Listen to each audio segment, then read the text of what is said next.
Aujourd'hui, nous allons fabriquer une table en résine époxy, un projet que tout le monde peut reproduire avec un minimum d'outils simples et un budget très réduit. En résumé, rapide, simple et économique. Bonne vidéo à tous. Alors, voici un nouveau projet de la catégorie fait avec 3 fois rien. Nous allons nous occuper du plateau de la table.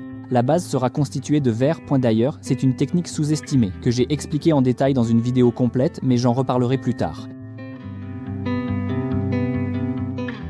Pour un effet très économique et sympa, on prend de la feuille d'aluminium, de préférence assez épaisse. Dans notre cas, il s'agit d'une feuille de 20 grammes au mètre, qu'on trouve dans n'importe quel magasin. On la fixe tout autour du périmètre avec du ruban adhésif. Le ruban adhésif coûte 1 $ ou 75 roubles et il sert à ce que la résine puisse s'en détacher facilement. Ensuite, il faut bien froisser la feuille, puis la déplier à nouveau.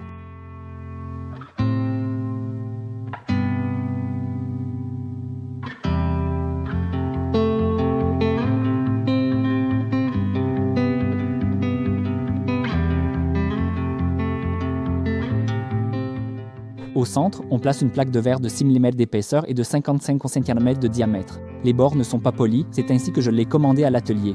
Prix 400 roubles ou 6 $. À cette étape, le verre sert de gabarit. À l'aide du doigt, on crée un espace d'1 doigt tout autour du périmètre et on forme un rebord, puis on retire le verre.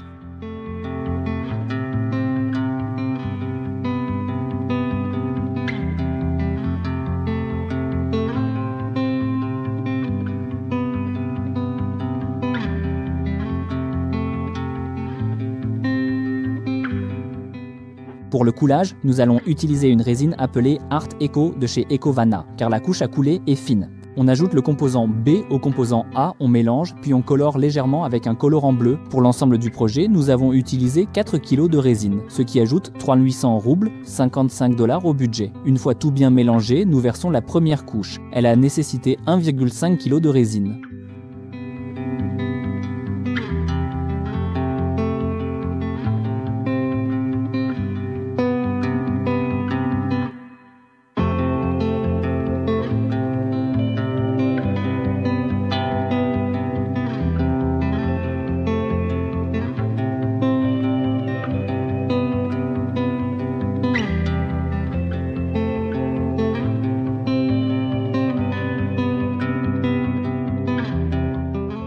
Pendant que la résine sèche, nous nous préparons pour le prochain coulage.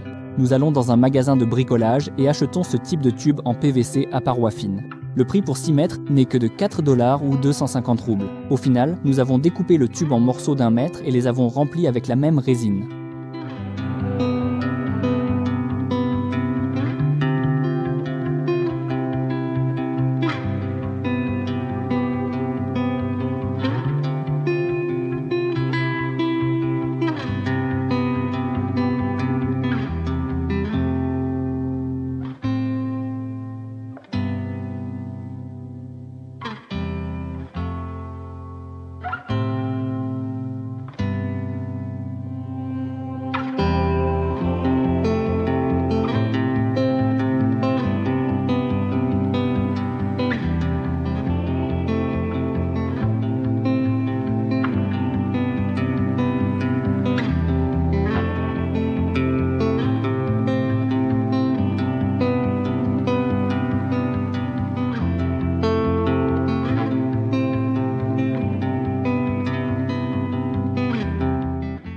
À ce moment-là, la résine coulée sur la feuille d'aluminium avait séché et nous pouvions continuer.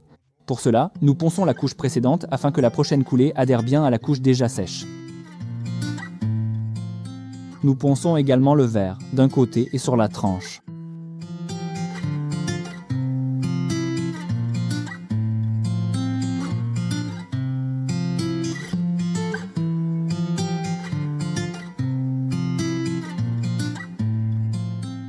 L'étape suivante est la plus intéressante. Au centre, versons 300 g de résine et posons le verre, côté poncé vers le bas, sur cette flaque. La suite est évidente et bien visible.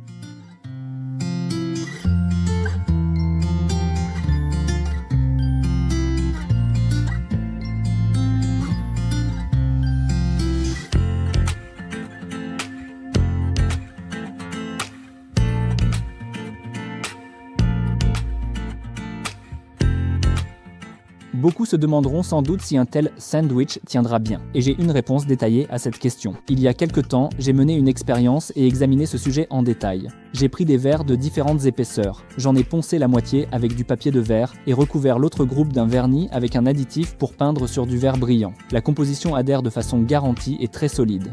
Après que la résine a séché, je suis passé au crash test. Au final, les deux options ont très bien fonctionné, mais j'ai nettement préféré l'option avec le ponçage au papier de verre en raison de sa simplicité et de son accessibilité pour tous. Quelle conclusion ai-je tirée? La voici. On peut couler de la résine sur du verre à condition de bien poncer le verre au préalable. Au final, en cassant ce sandwich, on constate que les matériaux ne font plus qu'un et la résine ne se décolle pas.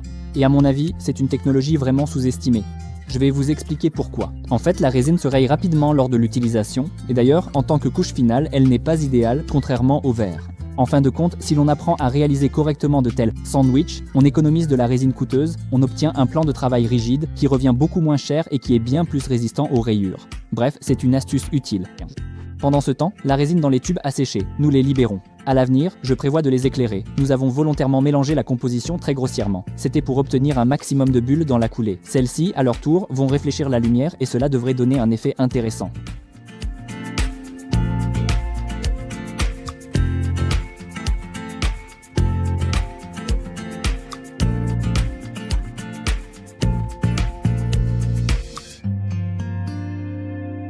Compte. Avec toutes les réductions, la Lenta ne nous a coûté que 6 $ ou 450 roubles. Après que la résine est séchée, nous avons un sandwich d'époxy et de verre.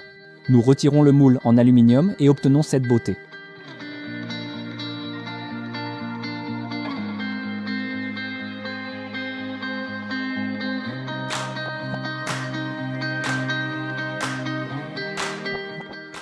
Ainsi, 2 des 3 éléments de la table sont déjà prêts, il est temps de s'occuper du piétement. Pour cela, nous prenons une chute de bois, dans notre cas, de l'érable. Le coût d'une telle chute, je pense, est presque nul, mais pour la pureté de l'expérience, écrivons 15 $ ou 900 roubles. À l'origine, j'imaginais ce format avec des objets aussi simples que possible, que chacun pourrait reproduire sans machine sophistiquée ni compétences particulières. Nous utiliserons des outils aussi accessibles que possible, comme une scie sauteuse, une meuleuse et une perceuse. Je pense qu'un tel ensemble est à la portée de tous. Au pire, on peut toujours emprunter ou louer ces outils, et cela pour vraiment pas cher. Nous devons obtenir une base dans laquelle nous insérerons les tiges moulées et que nous éclairerons par en dessous. Je rappelle que c'est le 2e épisode dans ce format. On ne peut pas dire que le premier épisode ait vraiment eu du succès. Moins de la moitié des abonnés de la chaîne l'ont regardé. Et c'est la 2e tentative de rendre cette rubrique régulière. Pour des raisons évidentes, si le format ne fait pas de vues, il n'est plus pertinent de le continuer. Donc tout est entre vos mains. Si vous pensez que ce format est nécessaire et qu'il vous intéresse, le meilleur moyen d'aider à promouvoir la vidéo, c'est de la partager où que ce soit. De plus, quelques longs commentaires, un like et un abonnement aident aussi beaucoup à la promotion. Après 1 heure de travail, nous avons cette base. L'étape suivante consiste à découper des tiges époxy de différentes longueurs et à en faire 5 de la même taille. Ce seront les supports principaux. À l'aide d'une scie cloche, nous perçons les emplacements où ces 5 tubes seront placés, puis nous les remplissons de résine.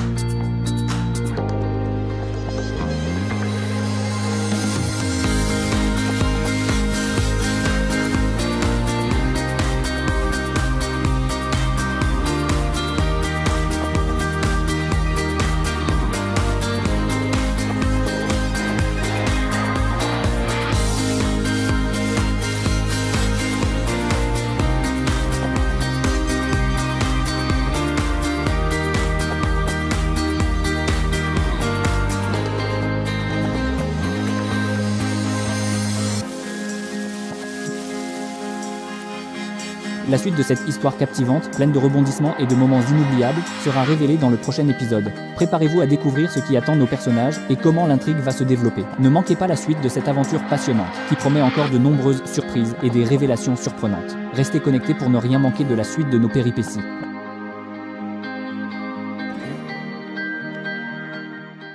Ils sont fixés à la base de la même manière et nous installons des LED à l'extrémité de la tige. Pour bien traiter le bois, utilisez de l'huile ou une imprégnation à base d'huile.